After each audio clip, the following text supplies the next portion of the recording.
Welcome to another episode of Founders Club. Today we are out here in beautiful Punta Mita, Mexico at the Four Seasons Resort, and we're going to be sitting down with Ryan Deiss, the co-founder of digitalmarketer.com. We're going to be talking about how you can leverage and grow your business using digital marketing, his one-page marketing plan. I let my business get way too complicated. So I had this napkin, I literally had it framed and I just kept referring back to it.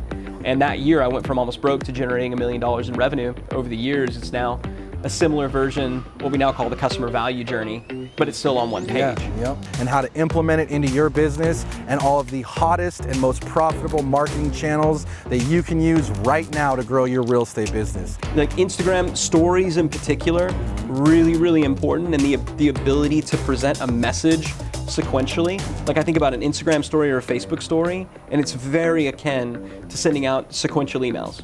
If you have any questions, leave them down below. Give us a like, leave us a comment, subscribe to the show, and we'll see you on the inside. So we're sitting here in Punta Mita, enjoying ourselves, enjoying some poolside chats, and I really wanted to have you on because you're, operating in business at such a high level and have been for such a long time. And with all of the things that you're doing between Digital Marketer and rival brands and Platter and Praxio and all the different things that you're running, how does someone as busy as yourself manage all of that and stay sane? Yeah, the implication is that I stay sane. No, man, it's a mess. It really is. This idea that a lot of people see it and they're like, I want to be able to do what you do and have all these different companies and do all these different things.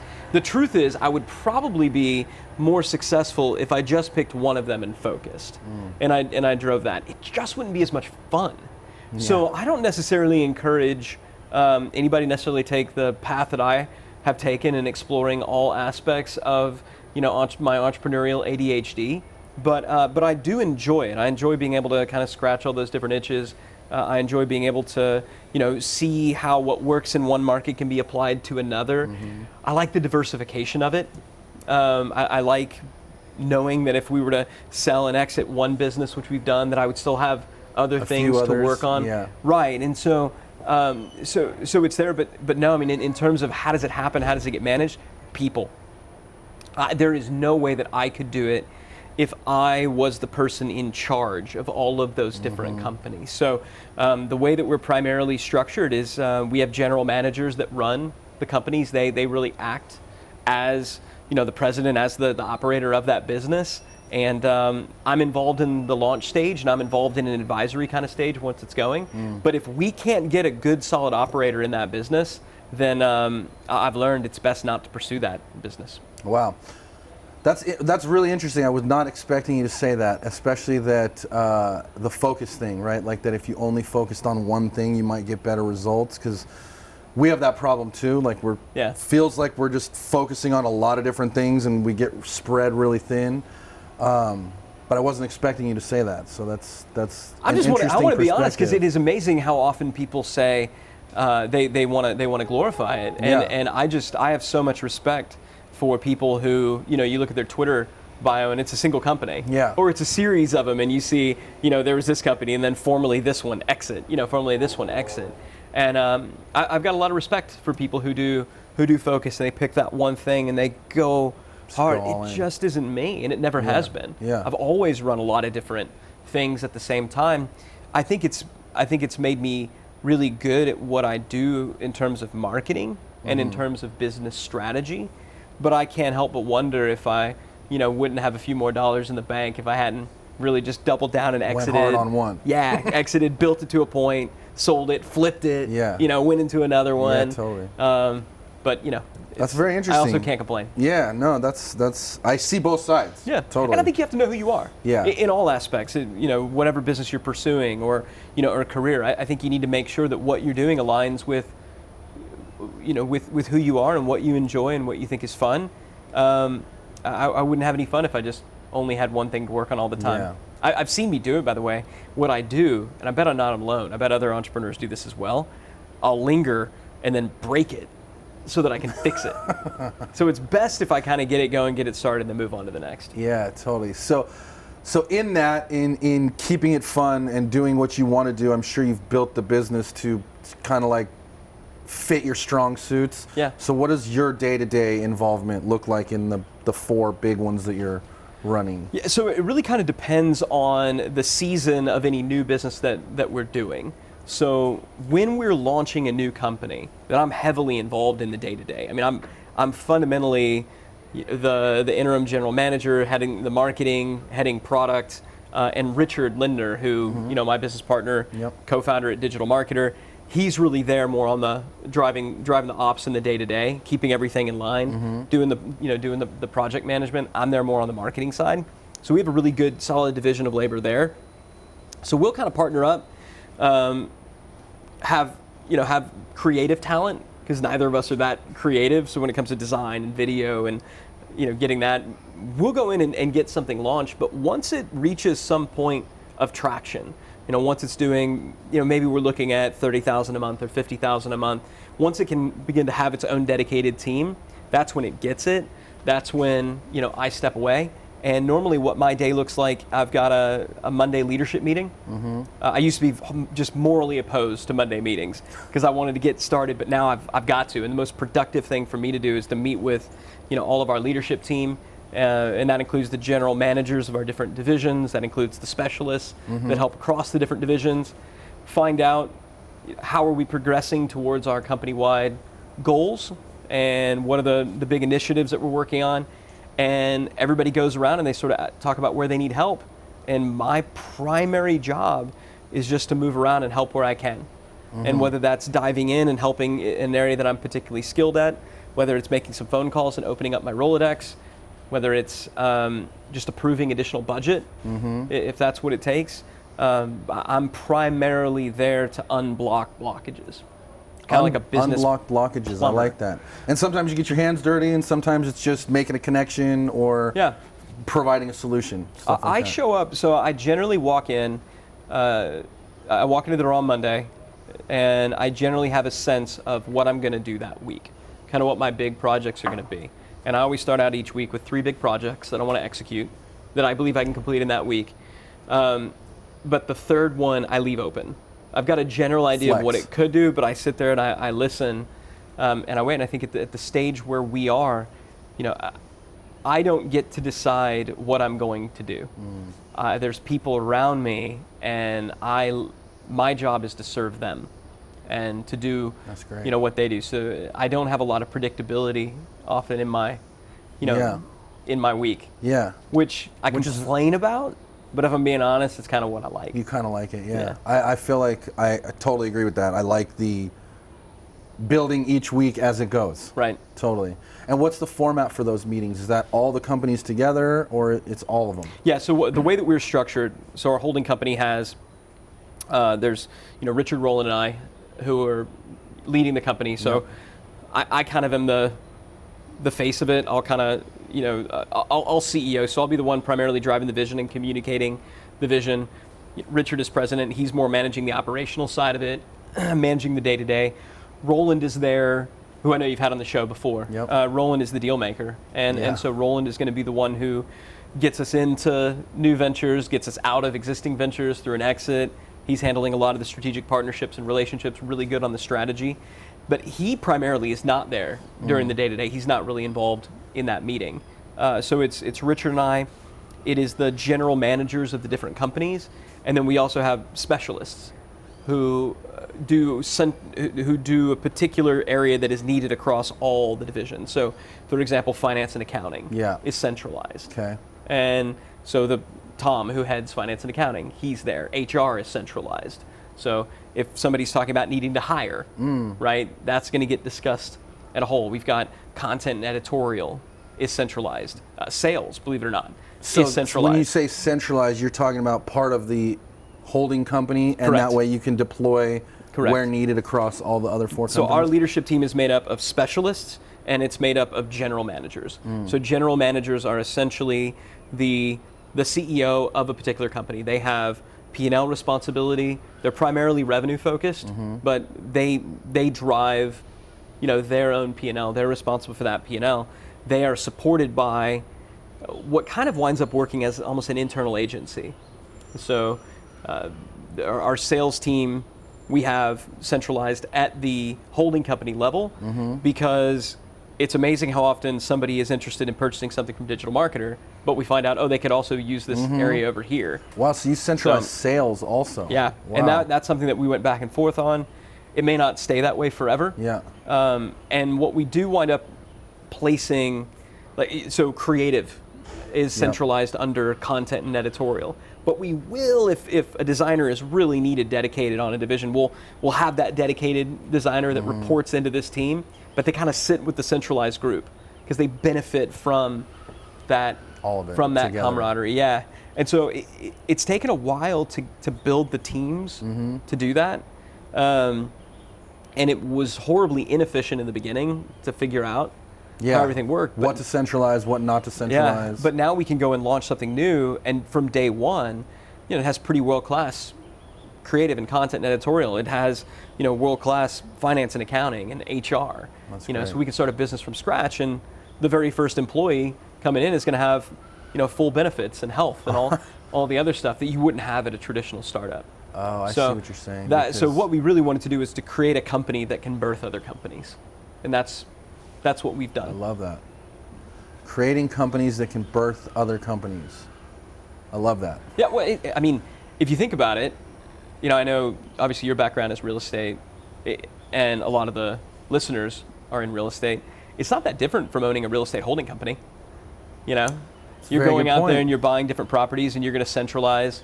You're going to have people that they can be on the acquisition side or on the sales side across multiple properties. But in a sense, if you've got especially a multi-tenant building, that's operating kind of on its own P&L. Right? Yeah. So I do the same thing. It's just we're building more of a portfolio of companies as opposed to a portfolio of properties. Because it is almost identical. Like each property would be in its own LLC, potentially have its own, but then you could centralize property management across the board. And on our centralized, the underlying LLCs, they do pay fees to those companies. So they have contracts. So if we were to go and sell one of those companies, the contracts could be preserved. So we sold a business, last year we sold off our event, Traffic and Conversion Summit. Right. Well, that event, Traffic and Conversion Summit, which was its own separate company, had contracts with Digital Marketer to do the marketing and the programming. It had contracts with Boost Events, which is our internal events company. Well, we sold that business, and yet we maintain the cash flow the contracts. and the contracts from those, which is not, again, too dissimilar from a property holding company selling off a business and maintaining the management contracts. And by the way, that's where we got the idea. Yeah. I'm not going to sit here and pretend like we came up with this all on our own. It's pretty slick, though. I like it. We looked across different groups that do it. So very cool. What about in your day-to-day, do you have an assistant? Oh, yeah. Multiple? No, well, okay. So I sort of have multiple. So I have an executive assistant who is virtual. I never in a million years thought that would work as I had tried it, and it was great. I need to know about this. So I'll give a plug. I have nothing. I know the owners and they're great people, but I am not incentivized in any way to plug them. But Belay Solutions. Belay. Like mountain. Yeah, like on repelling. Belay. Yeah, BELAY. BelaySolutions.com.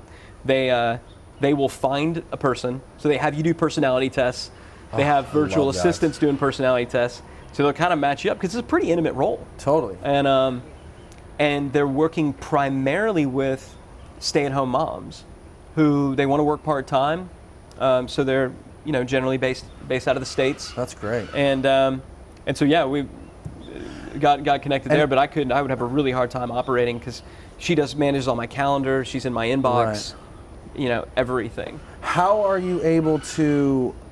Because we've tried a couple virtual assistants, especially at actually your assistant level, and just haven't been able to crack the code. Like, how are you managing this person and communicating? Is it email only? So again, I got to give credit to Belay. So not only do they help source the person, but they also essentially onboard both of you and teach you how to work together. Oh, that's great. And what they said is, you need to meet twice a week via Zoom. You got to be looking each other in the eye, face to face. And I told them, I said, that's crazy. We can just do a call. And even she was like, I don't want to do it face like face to face, that means I got to put on like makeup before I get on the Zoom call and all this other stuff. I gotta get out of my pajamas. Yeah, and it's in the morning for me, and I'm in Texas, I'm in Austin, and she's in California. So if we're meeting, at 9 a.m., then for a quick check-in, then that's pretty early for her. And they said, look, just do it, try it. And one thing for me, if I pay somebody money, I will trust them implicitly.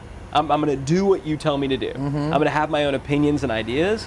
And if what you're doing doesn't work out, I'm going to revert to mine, but I'm going to fully trust you. Because you know this, we have people that hire us and pay us, whether we're doing consulting or they're in a mastermind, and they just want to freaking argue with you when you give them ideas. And having been on the other side, I refuse to do that to other people. I was like, fine, I'm going to trust you implicitly, and I'm so glad I did, because it worked. We every Monday at 9 a.m. we've got to check in, unless if I'm out of town or something, we don't do it. And we just go over, here's my calendar for the week. She points out things that I need to keep an eye on. She'll say, hey, you've got this email in your inbox from this person. It takes 20 minutes. And that kind of sets the tone. We'll have a check-in again on Thursday morning. And sometimes if everything's smooth, it's 5 minutes. Do you need it? Yeah. And but we really try to maintain that. But that's it. So that's awesome. We talk for 20 minutes. And does she manage your email inbox? Oh yeah. Yeah, I could not live if it were not for that. So she manages my calendar, my email inbox, books the travel.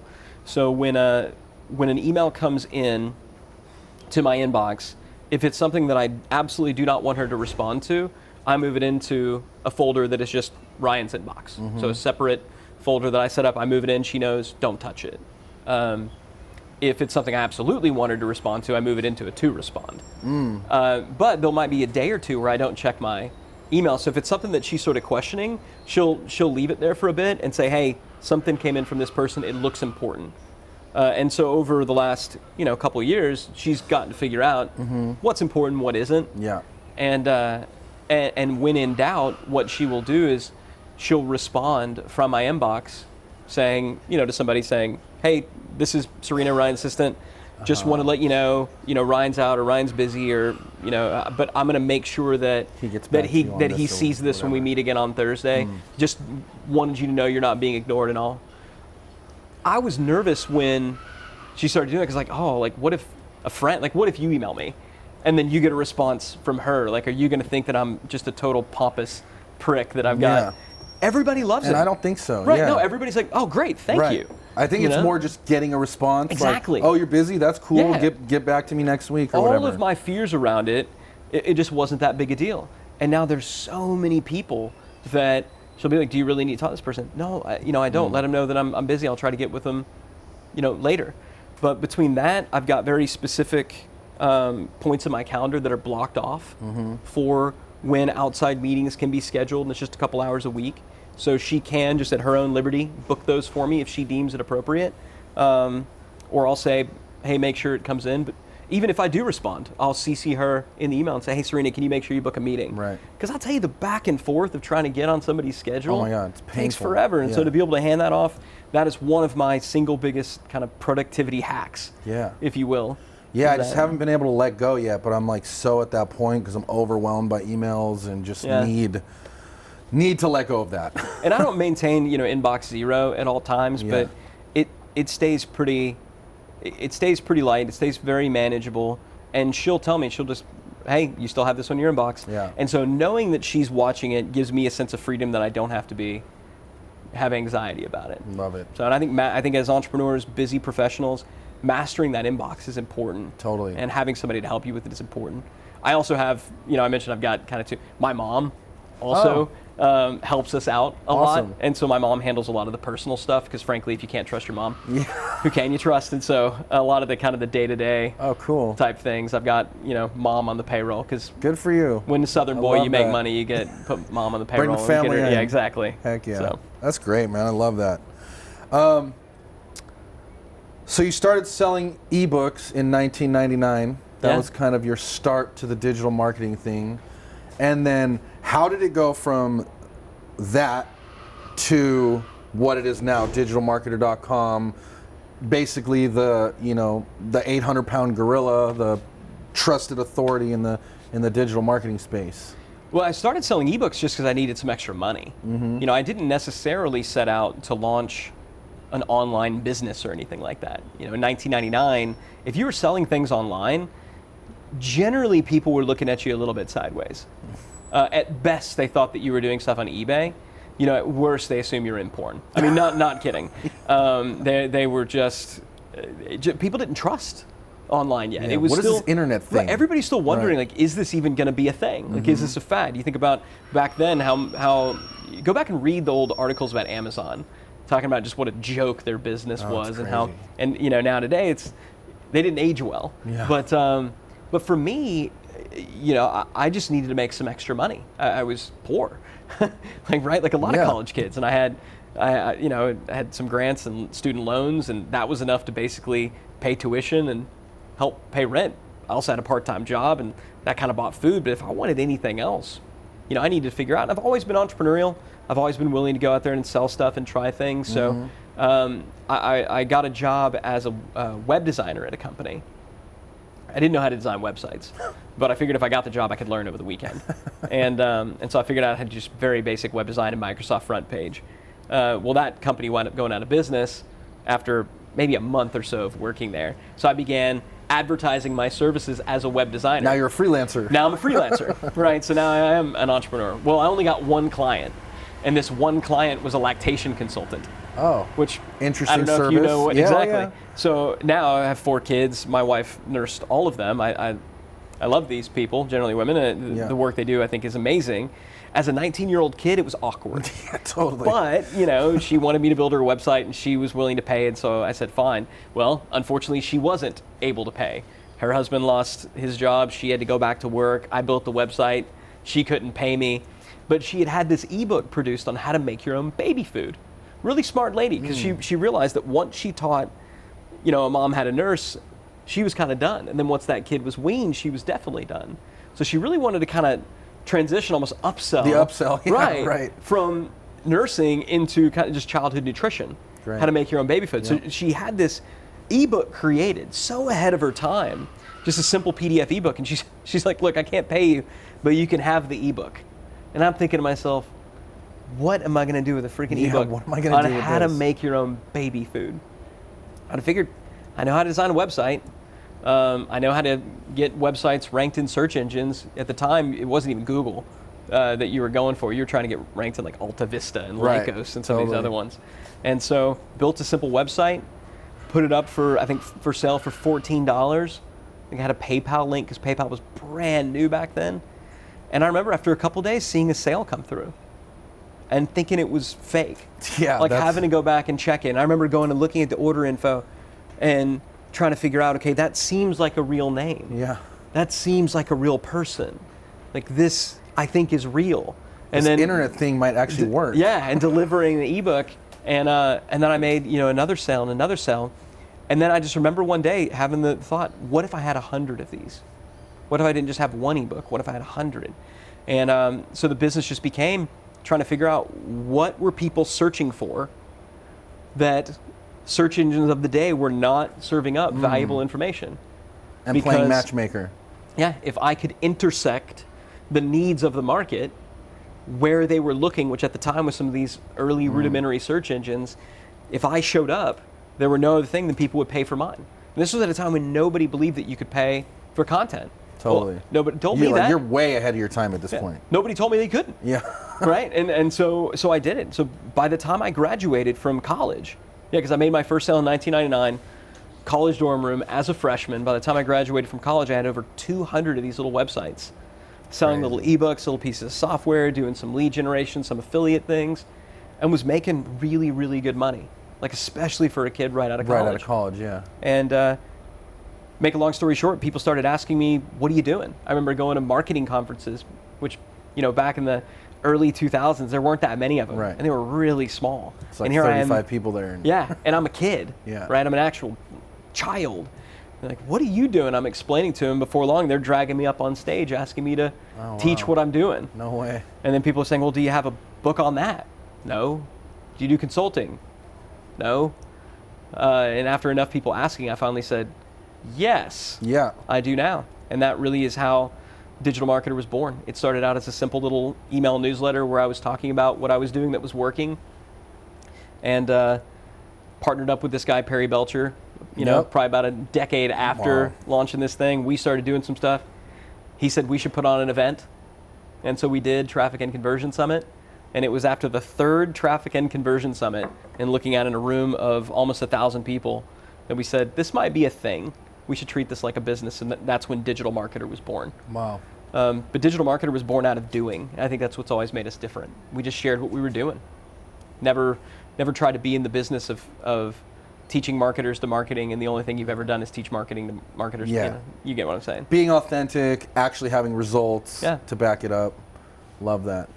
And then fast forward, now you've kind of become famous or well known for the one-page marketing plan and the customer value journey. Yep. Can you speak on how you kind of created that and how that fits into the bigger picture of things for you guys?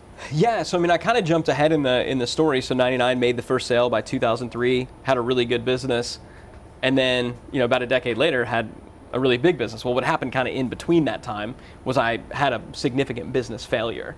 Okay. All of my websites and all my model was really centered around SEO, ranking in Google, free traffic from Google. Yep. And then in 2006, there was a really significant algorithm shift. And almost overnight, all my sites were wiped. Just got bumped from the face of the search engines. Wow. Yeah, they were just gone. And I didn't know how to recover. I was a one-trick pony. And so that I began, buying ads. I got to learn this advertising thing now.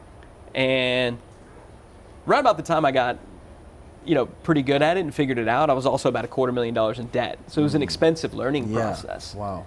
And I just remember the realization that I'm out of cash, bank account wise. I can't get any more loan money. I'd maxed out my credit cards. I'd maxed out my line of credit.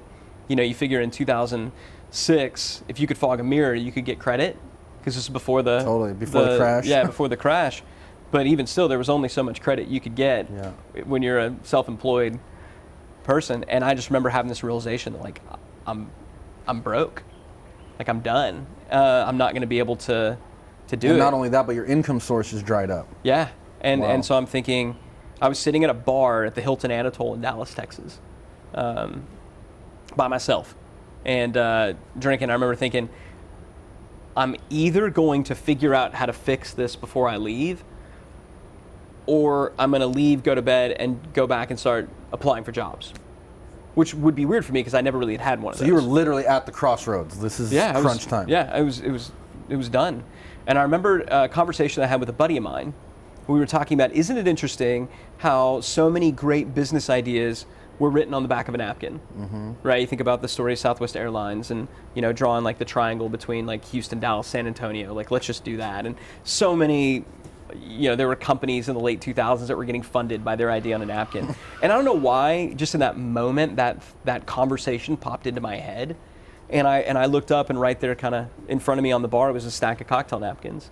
And so I grabbed it, I borrowed a pen from the bartender, and I said, I told myself, if I can describe how my business actually makes money on this napkin, then I'm going to give it another go. If I can't, then it's too complicated, I don't actually know what I'm doing. And what I drew out on the napkin, I said, well, I need to generate traffic, and that traffic needs to come into a landing page where I, get a lead. And then once somebody opts in, I need to make a small offer. What back then we called a self-liquidating offer, term I heard from Dan Kennedy, what was later, retermed a tripwire by Perry, or an entry point offer. So I'm going to lead magnet to tripwire, and then I'm immediately going to offer them something else. And if they don't buy any of these things, I'm going to put them in a follow-up series and try to bring them back over here. And what I drew out on that napkin was a basic funnel, a very basic marketing funnel. And I remember looking at it and going, that's it. That's simple. That's it. I need to get back to doing what I was doing from the get-go, all the way back in 1999, where what if I had 100 of these things? What if I just cranked out one simple thing? I let my business get way too complicated. I moved in 15 different directions. There was no consistency across any of them, no standardization, no process. no, not every one of them was completely different. And I realized like I'd made it too complex. So I'm going to go back. I'm going to look at the businesses at the properties I own that are actually making money. And I just shut down all but about 6 of them. And I said, I'm going to execute this on just those 6, and I'm just going to start making money. And that's what I did. And so I had this napkin. I literally had it framed, and I just kept referring back to it. And that year, I went from almost broke to generating $1 million in revenue from those 6 sites. Wow. So I call that kind of my $1 million napkin. Yeah.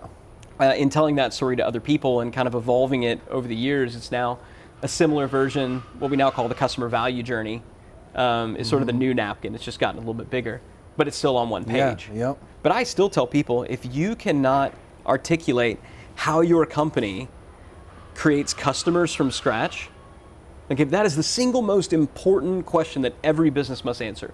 How do we generate customers from scratch? Yep. And if you cannot articulate that and visualize that on a single sheet of paper, it's too complicated and you're not going to be able to grow. And so, started with a napkin, became the one-page marketing plan, the customer value journey, and we still apply that same methodology to every single business we go into now. Today. Yeah. All off that one napkin from that one bar in Dallas. And that napkin is still framed in my office. I love that. The ink is fading. Maybe by the time it fades completely, the lesson will be fully established. Because if I look back on every screw up that I have in business that's really significant, since then, it's when I deviated from the napkin. Deviated from the napkin. Isn't that crazy? Wow. That's great. And so that was basically the funnel. Yeah. The creation of the funnel. Yeah, well, I mean, look. And converting. Yeah, I'm not going to pretend like I invented the funnel. Right. Like that had been out there for a while. But yeah, the concept of the 5-step funnel, like a lead magnet into a tripwire, into a core offer, into a profit maximizer with a return path if somebody falls out of it. The early seeds of that were on that napkin. That's great. What a cool story.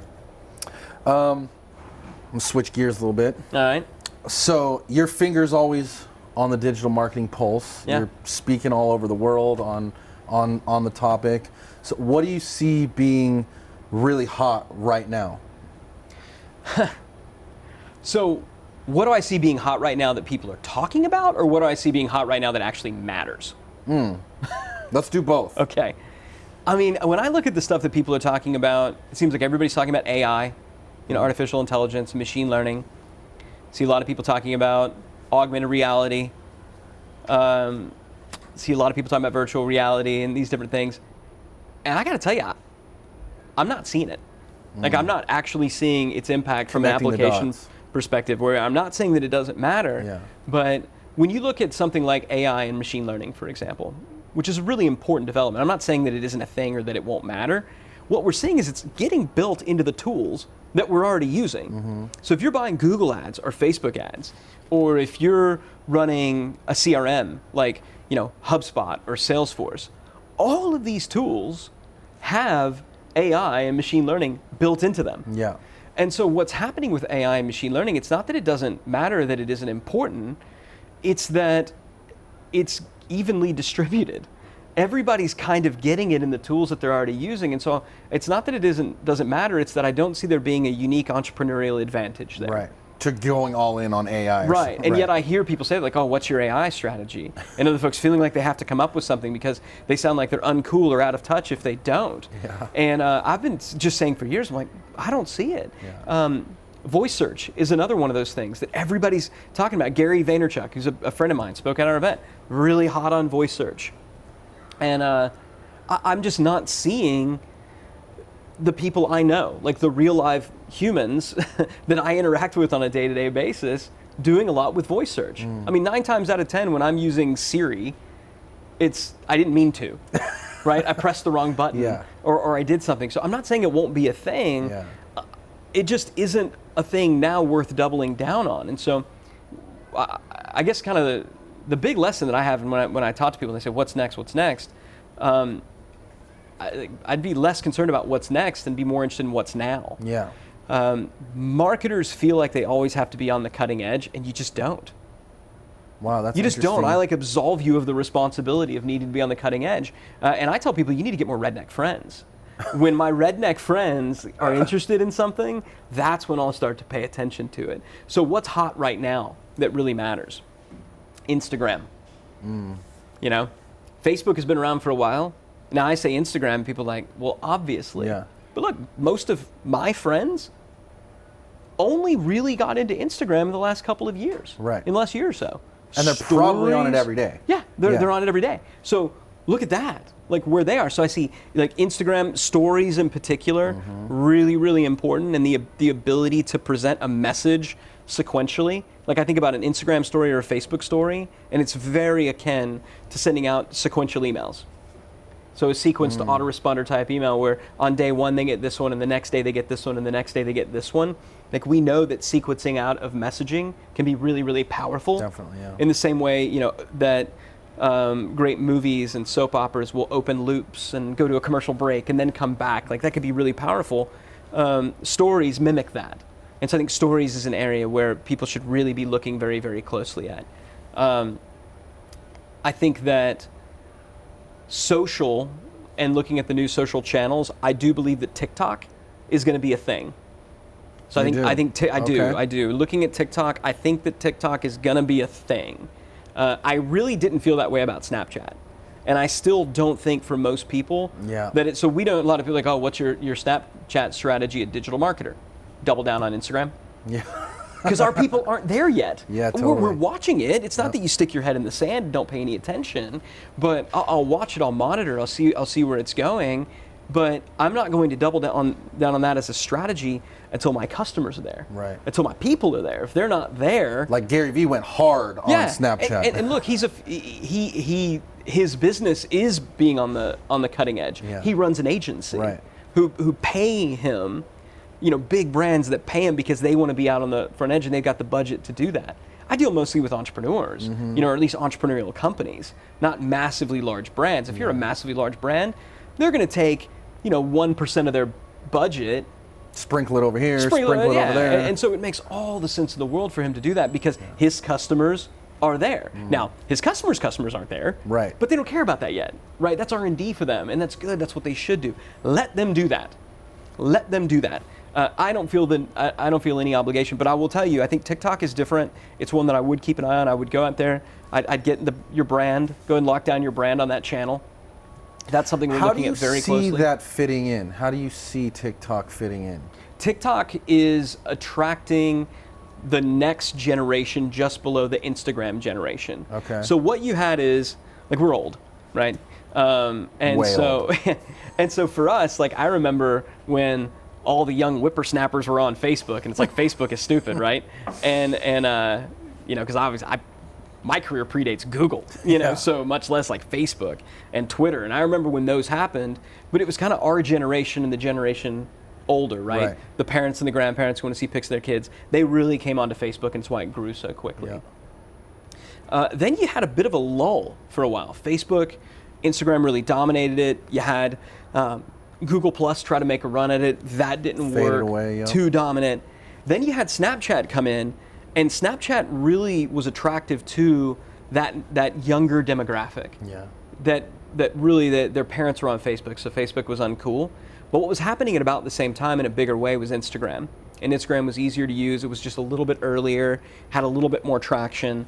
And so I think kind of that next tier, so all the folks who are, you know, they're adults, but they're maybe a little bit younger than we are, they really see Instagram as their primary platform. Totally. The generation and then Instagram swiped the rug out from Snapchat with integrating stories. They did that stories. Literally, to me, was like, I'm over Snapchat like overnight. That was it, right? Now what you have is you have TikTok getting the generation just below. So I don't think it's there yet, because all the people who are really hot and bothered by it, they're either on the other channels too, or they have no money, right? Because they're children. But I do think that it will be the next one, because nobody wants to use their parents' media. Right. You don't want to listen to your parents' music. You don't want to do that. No, that's an interesting observation. And what'll wind up happening to the generation below that is Facebook will be retro, and it'll come back around again, right? And that's kind of what you will have. And if you look in most major channels, you have 3 or 4 players. And so I do see TikTok kind of stepping into that area. So I'd encourage people to look at that. But I'll tell you the one big thing that I believe is the big thing right now, and I say it and people laugh at me, email newsletters. Wow. Definitely wasn't expecting to hear that. Email newsletters. The old, trusted standard. Tried and true email newsletter, which is how I got my start. Like, we called them e-zines. You remember when they're called e-zines? Oh, yeah. If you're watching, by the way, and you remember e-zine, shout out. You're old, yeah. But what happened is, what killed the e-zine was kind of the blog. Right. Because I remember we would send out email newsletters that had content, and we were putting content in people's inboxes. Mm-hmm. And then blogging happened. And we went, well, this is silly. We can put this content on a blog, on a website. We can blog now. People will be able to find it. It's not just our email subscribers. Mm-hmm. And so our email list will be there to merely tell people that we posted something on the blog. And so that's just what we did. And we all stopped putting content in our subscribers' inboxes. Yep. We started putting notifications. Yep. But we stopped putting here's a link. Right. We stopped putting actual content in their inboxes, and we were all, as marketers, we were all collectively rewarded. That decision was rewarded with lower open rates, higher unsubscribes, people bailing out, because there was no value in the medium itself. And we all know, social is about putting content in the feed. Yep. If you want to succeed in Facebook or Twitter or Instagram, you don't just post stuff telling people to click a link to go somewhere else. You don't do that. Yeah, why would you? Right. You need to put the content in the feed. We know that. We relearned that lesson with social. We somehow forgot about it in email. And so what you're seeing is this renaissance of the email newsletter, this kind of generation that came after. There's theskim.com is a newsletter company. Okay. It's a daily newsletter targeted primarily at millennial women. TheHustle.co. Right. Yep. Yeah, similar one. Morning Brew. So we're seeing this resurgence and this renaissance of really newsletter-first media companies. And even at digital-first media companies, like Quartz and some of these large, well-funded media companies, they're finding they're getting all their traction for their newsletters. And I think what made all the difference in the world was this, mobile. Because if you think about how you consume email on a mobile device, it's actually quite an enjoyable experience. Yeah. The text. Read it at your leisure. Yeah, and unlike a social feed, which is just never ending, and so there's no satisfaction, when you get to the bottom of an email, you're done. It's a win. Yeah. Yeah. It's a really good feeling. So when I look at kind of what's new, what's hot, those are kind of the three things I'm looking at. LinkedIn is also kind of like where Facebook was, 5-6 years ago, but it's still more B2B or in professionals. But if you're targeting those, that's a place where organic can work. But I feel like LinkedIn just needs some work on user friendliness. They do. And But I'll tell you, when they get that figured out, more people will be there. Totally. So do it right now before you get to user friendly. It's a great tip. But I think if you're really working hard on stories, both Facebook and Instagram, if you're keeping an eye on TikTok, that's kind of more the future, the way off. But I think having a good, solid email strategy. Email is still where most businesses generate their revenue. Nobody talks about it because it's not cool. It's totally uncool. It's super uncool. It's just where all the money is made. Yeah. So give me uncool. Hey man, that's a great tip from a legend in the marketing space. So I'll take that all day. What about YouTube ads? How do you see those fitting into the scheme? Yeah, I mean, I think now they're critical. So I think for a lot of the people are seeing it as new. We've been running YouTube ads and specifically retargeting ads on YouTube for the last 5-6 years, 4 or 5 years at least, and they're our single highest ROI channel. Really? Now we don't get the volume that we get on some of the other ones, of course. But no, I mean YouTube ads, especially for retargeting. Which if you don't know what that is, that's somebody comes to your website, maybe they view another YouTube video. You're able to drop a tracking pixel via Google and Facebook, and now when somebody goes to YouTube, they're seeing your ad. So it could be for anything. Yep. Right, so God help you. If you go to trafficandconversionsummit.com, you will. We're coming for you. You will start seeing. You will be so sick of me, and I'm going to apologize in advance. But God dang it, they work. Yeah. They work really, really, really well. So do some research. Go to trafficandconversionsummit.com and see what they're up to, because they're very heavy on that. Yeah. And I'm always actually really amazed at how cheap it still is in comparison to everything else. It's because it requires a little bit more work. Yeah. Producing a simple social ad is easy. Right. Buying a Google AdWords ad is easy. If it's easy, everybody does it. If there's any barrier to entry whatsoever, that's instantly going to remove about 80% of the audience. Now you actually have to make a video. Yeah, weird, right? But it doesn't have to be much, And Totally. and really on YouTube, kind of the more intimate, the more personal, the better. This is what we're doing right now, and a lot of times you're filming videos that have multi-camera setups and you're doing cuts. What works best on YouTube is just straight into camera the entire time, never break eye contact. You could shoot in 4K and cut in and cut out, but we got that advice from some other folks who are big on YouTube, like stop doing the really fancy cuts to other cameras. That's very interesting. They said just talk to the person. Keep it eye contact, talk to the person. That's another good tip. And we did see a nice little bump from that from an engagement perspective. Love that. So get on your YouTube ads because that's going to be really important. Okay, I want to ask you a hypothetical question. Okay. If you started working in real estate and you moved into a new market, you didn't know anybody, what would Ryan Deiss do to start attracting people? So start attracting buyers or sellers? Either. Because on the real estate market, you got to work both sides. Yeah, that's true. See, that's why real estate's like, I have so much respect for people in the real estate business, because what I know about other businesses is the marketplace model is one of the hardest businesses in the world to run, to get going. You think about Uber, right? They have to attract both riders and drivers. Yeah. Real estate's the same way. You got to get listings and you have to get sales. So what I would do is I would put all of my energy and all of my focus in finding a property that I knew I could lease, because I would want to. I don't so much want to do the flips. I want to get into stuff and have things a bit more for the long term. Okay. I want to make sure that I'm building some annuities at least from the get-go, because I know me, I can get addicted to the quick cash, and I can get stupid. So I just know me. It's better if, I go and do that. So now I would do manual labor and have somebody do manual labor to seek out some good properties that I knew I could lease, and I would put all the effort in figuring out how do you get the right tenants in there. So looking at doing retargeting for people who I know are leasing similar buildings, doing all the research there. But for me, it's you first have to identify, you have to start with the product. So what is the thing that you are going to sell? I got to feel good about that. So it's just, I got to secure what's the thing I'm going to get. Okay. And what I know is if it's the right deal, I know I can get the money. Right. So totally. I don't worry about that. Yeah. Money's looking for good deals. It absolutely. Yeah. So what advantage would I have in a brand new market?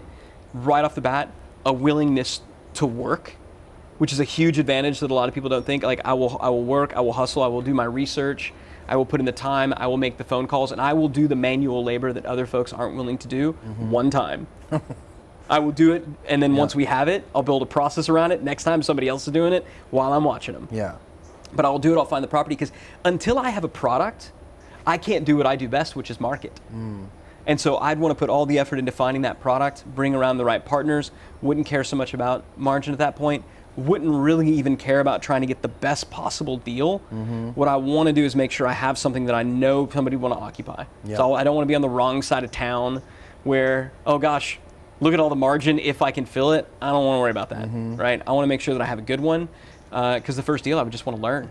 I'd want to get to know, because as a part of that process, that's when I would meet other people. That's when I would get exposure. I think all too often, everybody wants their first deal to be the perfect one, and so they never do a deal. And Very true. In my experience, do a deal. Whether that deal is launching a crappy little website on how to make your own baby food, right? Yeah. Whether that deal is partnering up with somebody else to do it, and you don't make the best margin, but you learn. You've got to get in the game. But from a marketing perspective, I would identify who are the most likely tenants. I would create custom audiences for those. So I can figure out by name, location, who are these people, come up with a list of 500 to 1,000 likely tenants in that space. I would upload that list and create a custom audience in Facebook and Google. Yep. And you better believe that anytime they went to any of those properties, they would see... And just pummel them. They would see my listing there. Yep. Nice. They would absolutely see my listing there. I love that. And even before that, if you don't have a listing yet, right, go out and find the nice property that's vacant and staged, and ask the listing agent, hey, can I market this property for you? Yeah. And then now you got a great property in a great area that you can kind of work your magic on. Just do a deal. Yeah. I mean, I cannot express that enough. And that's always been my mentality, but where I learned that was really from Roland Frazier. So Roland and I met in War Room. He was a War Room member. And he wanted to become business partners with us. And so he's like, any deal you got, I'm in. Well, the first deal that we talked to him about was a terrible deal. And he knew it. But he's like, I'm in. I'm in as an investor. Wow. I'll be involved. He knew it was a terrible deal, but that was the price he was willing to pay for the learning and for the relationship and for the proof. Yeah. I think too few people are willing to do that. That's great. They can't stomach the ego of a failure or something like that. It's great advice. I love that. So I threw out this interview on Facebook and got a couple Facebook questions. So this one we kind of already touched on, so I'm going to skip it. Billy Colstock said, shout out to Billy Colstock. See, now I want you to do the one that you skipped. Now I'm curious. Okay, let's go back. You can't skip it. Let's do it. Okay. So David Albanese says, what are things that you outsource and how do you manage it? So some things that I outsource are all aspects of day-to-day people management. Okay. Because I realize that I'm not the nature of my work when I'm best does not align as effectively to doing like daily meetings with people and weekly stand-up. So I'm really better at kind of operating, not as a direct manager. Like I can lead leaders, but I can't lead individual contributors. And so I know that. So that's something distinction. And it's a fundamentally different, skill set. So the leading of leaders is really more of an advisory kind of thing. The leading of individual contributors, it requires just you being there, and that's something that I want to outsource. Yeah, mentioned email, mentioned my calendar, kind of all of my scheduling, things like that. The biggest thing, travel. I hate booking travel. Yeah, it's the and worst. So having somebody else go and look, and the way that I do that is my assistant will just send me 3 options because I'm also terrified that she might book something I don't like. She's like, here are the best ones. This one's looks like it's the fastest. This one a bit more expensive. This one whatever, and A, B, or C. Yeah. I'm guessing you're gonna pick. That's the thing. I'll always have her say, here are the options. I think you should do this one for the following reason. Yeah. That way, and I think this is important, anytime you're outsourcing something to somebody, have them say what they think they should do so that you can then have a conversation about, I see why you picked that. I actually would say this, here's why, and there's a learning from it. Now it's a learning experience. Yeah. Love that. Great tip. We'll go to Billy now. All right. Sorry. I can't deal with this unfinished sort of thing. It's like, now we got closure. Right, exactly. I need the cognitive close. So Billy Colstock said, what are some habits that you needed to create in your life to start hitting your bigger goals? Oh, good question. So there are 2 things, 3 big things that I started doing that made a significant difference. And I'll give credit where credit's due. The book Atomic Habits. I don't know if you've read it. Great book. But it's all about kind of the little things that you could do that'll set you up. And one of them is setting an alarm for 6 a.m. Every night. Like I'm going to wake up at 6 a.m. even if I don't necessarily have to, but having just that regular wake up time. When I wake up at 6 a.m., everything has a way of working out. If I sleep in a little bit. Funny thing is, on the weekends, I don't set an alarm on the weekends unless something happens.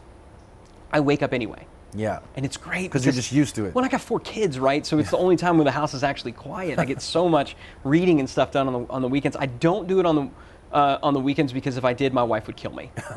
So that is an area turn where, that alarm off. Exactly. She's like, do that again, and yeah, you're dead. But setting an alarm every night at 6 a.m. and that's just a regular practice. And I tell myself there is no snooze. Because somebody told me, I forget who it was, every time you hit the snooze, you break a promise with yourself. Ooh. And so I tell myself there is no snooze. I will not break a promise with myself, and that is kind of the closing thought that I have. And so that's a habit that I've developed. The second one that I've gotten back to again is setting up my gym clothes the night before, because I found if I wake up and it's there, then I'll actually go and exercise. But I think the single biggest habit that I developed that has made the biggest difference is documenting every day of my life. So what I do, I keep a planner, and as I go through each day, I make a note of what did I do from 9 to 11? What did I do from this time to this time? And I write out what I did.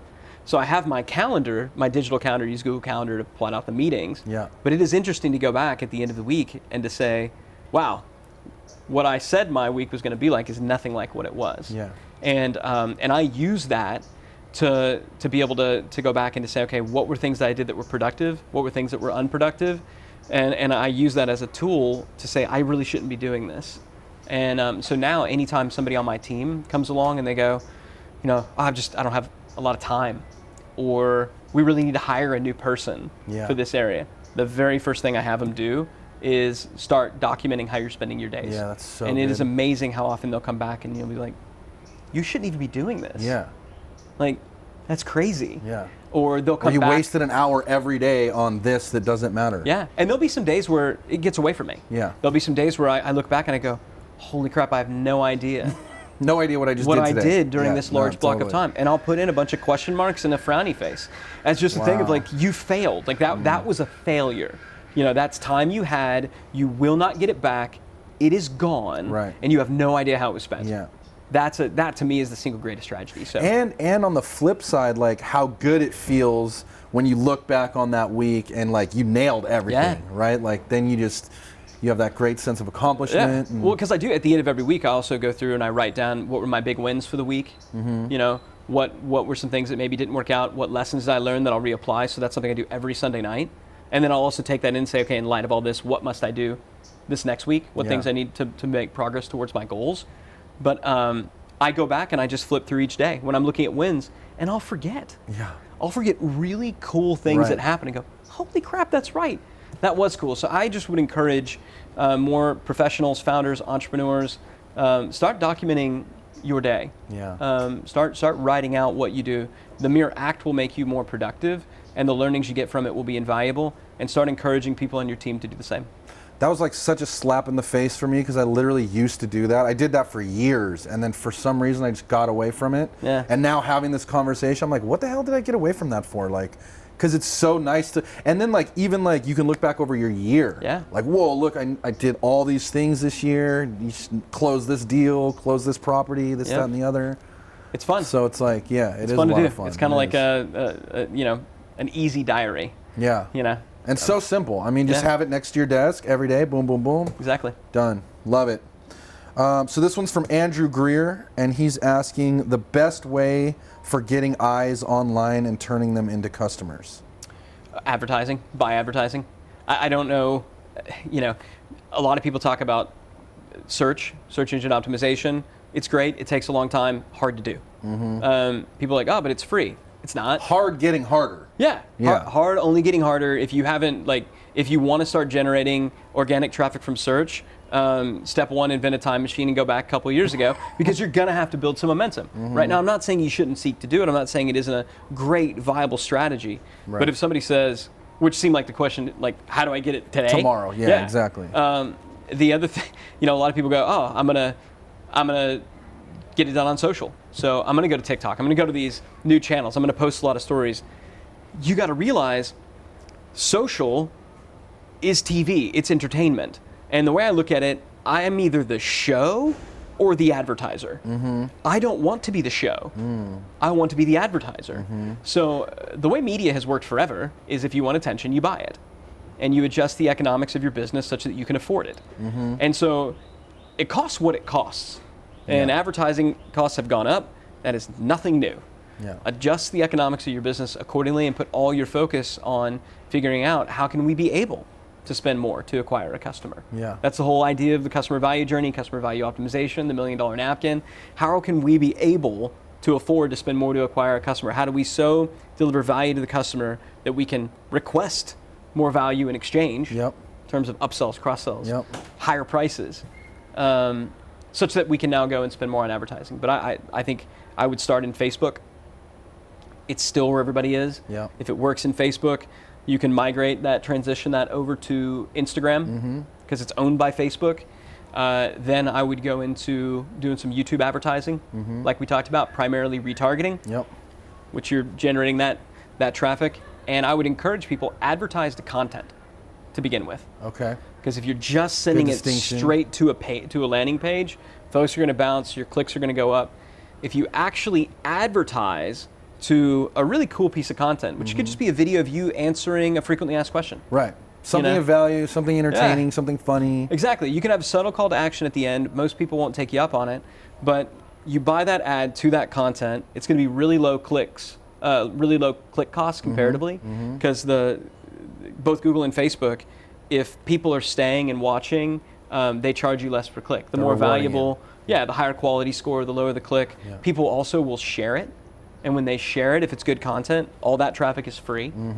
So you're more using advertising to amplify good content. Then for the people who watch that, now you buy retargeting ads. Then you got them. Now they're on your list. Now they're either on your list where you can do follow-up, or you've dropped set of retargeting pixels, and so you can do advertising follow-up. Then you ask them to take a buying action. So that's the process that works the best. Love it. Most people won't do it because they want that. They either don't want to spend anything to acquire attention, which is adorable, just in how the world works, or that's hilarious. Or they want to. If I'm going to pay for it, then they better give me money right now. That's not how it works either. Yeah, that's not how any successful relationship you've ever had has worked. Man, but I just wish it worked that way. Right. I wish I could just walk up. If I'm single, I want to walk up to somebody and be like, "Hey, want to make out?" Yeah, exactly. What's your name again? Yeah. It's just only never how it works. Totally. And you got to wonder about the people that it does work with. Totally. Love it. I just have a couple more questions. So this is one I like to ask everyone because I talk to a lot of entrepreneurs that are doing exciting things. And what are you taking the profits and investing in? For me, it's just back into our own companies. I mean, we're fortunate in that we see a lot of deal flow and a lot of opportunities coming our way, and I can't get higher returns than investing it back into our own businesses. I mean, what do you typically, from a real estate perspective, what are you typically targeting from an internal rate of return perspective? 15%? Yeah. So we can just get 200% and 300% returns because of where we are now. Folks would be like, oh, but that's less risk. You know, it's super risky because you're not diversified and you're only in one asset class.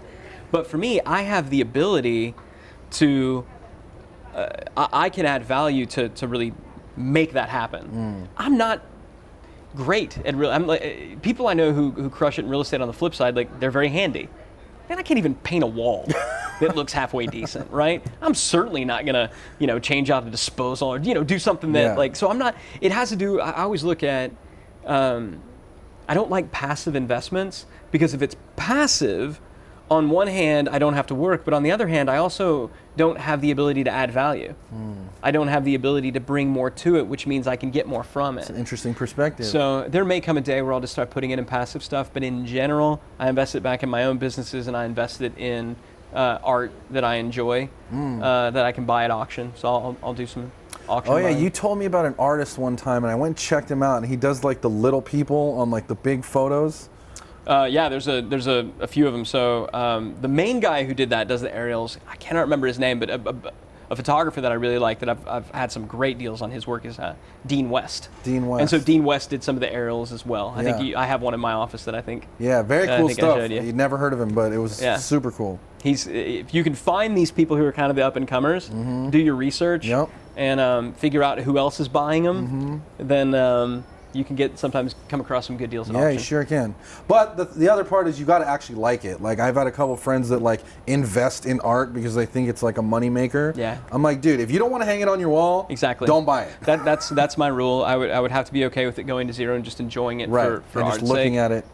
But it is nice to know that if worse came to worse, what I have hanging on my walls would feed my family for a good long while. Totally. If worse came to worse. Love it.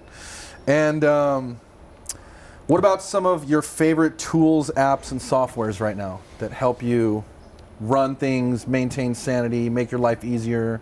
Yeah, I mean, I'm pretty simple. The Notes app, just the native Notes app on the iPhone is the one that I pull up the most because I always have ideas. Okay. And I've got a pretty good folder system. Like I've tried Evernote, Notion, and some of the other ones, but it's just so easy. I'm the same way. I can't do Evernote. Yeah. It's like too complicated for me. Yeah, it's not that complicated. It's not. I know. Maybe that says something about us.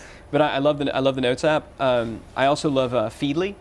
Feedly. So Feedly is an RSS feed aggregator. Yep. So it basically allows me to kind of skim through hundreds of different blogs every single day on different topics that are of interest to me. So whether it's business or marketing or art, I can kind of create my different categories, bring everything in, and just very quickly scroll through as opposed to going to a bunch of different blogs So just and websites. clarifying on that, that's basically you're going to your favorite blogs and websites, taking their RSS feed, putting it into one feed, Yep. and then you're getting like the digest? Yeah, it's multiple feeds per category. Cool. So, and then I'll just go in and say, okay, let's see. And I probably, the art stuff, the things that are more passion projects, I might only look at on the weekend. Right. But the business stuff I'll try to look at, every day or every other day, do a quick scan. It allows me to stay informed. Totally. Without spending a lot of time going and searching. I mean, it truly is just a quick scroll. Yeah. And then Pocket. Pocket? So I love the Pocket app. Okay. And it allows you to save articles that you're reading into a format that you can go and look. So if I'm, on a plane or I'm somewhere where I can't get good Wi-Fi, I'll just pull up and I'll read things that I've saved in the past. And after I've read it, then I'll either execute on it, send it to somebody, do something with it, or just archive it. And how does that work? It's just you go to a website and click the button, and you download the Pocket app on iPhone or Android. You can download the Pocket app, and so if you're looking at an article on your phone, you can. You know how you can do share? Yep. You click on the share and it just pulls up basically share to Pocket. Oh, cool. Saves it there. They also have a Chrome extension. Nice. And it strips out kind of all the formatting, makes it a really clean read. Love it. And I like that. That's good. So. Very cool. Last question. Looking back over everything you've done and all the success you've had, like what's one thing that you wish you knew sooner in your career? Better cash flow management. I mean, that is not a sexy thing, but I'll tell you. I think it's very sexy. When, right? I mean, because all like good marketing abilities, the ability to acquire customers, the ability to generate a lot of sales, even develop products. Pretty good at product development and product creation, and the identification of opportunity. None of those will matter if you run out of cash. Yeah. And 2 times in my life, because of poor cash management, I told you about one, I've got $250,000 in debt. Yep. Just not paying attention, believing that it would turn around, not having any really budgeting in mind. What is an appropriate amount for this business to spend on acquisition? Right. Having this appropriate budgeting. Well, how much should I maintain at all times in an emergency fund? Setting aside money for taxes, like all of these things. Setting aside money for legal. Yeah, that cost me probably a good 2 years of growth. And the way that I got out of that, because I thought when I got $250,000 in debt, I seriously thought I was going to have to file bankruptcy, and thankfully I didn't. I was able to dig myself out of the hole. That's a deep hole for sure. Well, the way that I got out of it though is I didn't pay taxes, because again I didn't know. Right? They don't teach you this stuff. It's not like you're going to go and be an entrepreneur and start your own business and then go, well, here's how you do basic finance and accounting. Here's how taxes work. I thought if you didn't have any money left over, you didn't have any taxes to pay. Apparently, that's not how it works. Oh, wow. Right. And so, I was the year before I was $250,000 in debt, and then I think I'm free. I think I'm out, and then I get a $250,000 bill from the IRS. Right. Again, I was able to get out of it. Thankfully, my business was in a more stable part. It was a lean year. Kids didn't get necessarily the biggest Christmas presents that year and stuff, but I was able to get it paid off, almost immediately. Which circles right back to cash flow management. But exactly, and those whole experiences. I mean, I lost years and years and years because I ran out of fuel, and it didn't have to happen. And so I think taking basic accounting classes, even just simple books like there's a book Profits First. Yep. Profits First. It's a really great simple book that I think all entrepreneurs should read. Basic cash flow management, basic budgeting. Those of us who are more kind of sales and marketing minded believe that, as long as there's enough gross, there'll always be enough net laying around there somewhere. Man, that ain't the case. And if I could go back and tell my younger self, it would be, always pay yourself the 10%, pay yourself a salary. Like I never paid myself a salary, right? If there was money, I took it. If there wasn't, I didn't. It was just basic business practices. Setting it up the right way. Just setting it up the right way. I think if I could go back and do it again, I think that would have saved me a lot of heartache, a lot of heartburn. Totally agree. It's critical, and most people, like you said, it's not taught, it's not talked about, it's so easily overlooked, and such a punch in the face when you get those letters from the IRS and the different things. Like, it's crazy. Well, really appreciate it. This was It's been fun. great. Yeah, a lot of valuable insight, and just really appreciate you taking the time and coming on and talking with us and sharing your story and all the different things you've learned. If you like the show, go ahead and subscribe. If you have any questions, put your comments down below. We'll definitely get back to you on those. If you're in real estate, jump on our free Facebook group, Real Closers, and that's where we do a lot of interaction. That's where we throw out the interviews so you can participate, ask questions and stuff like that, and we'll see you on the next one.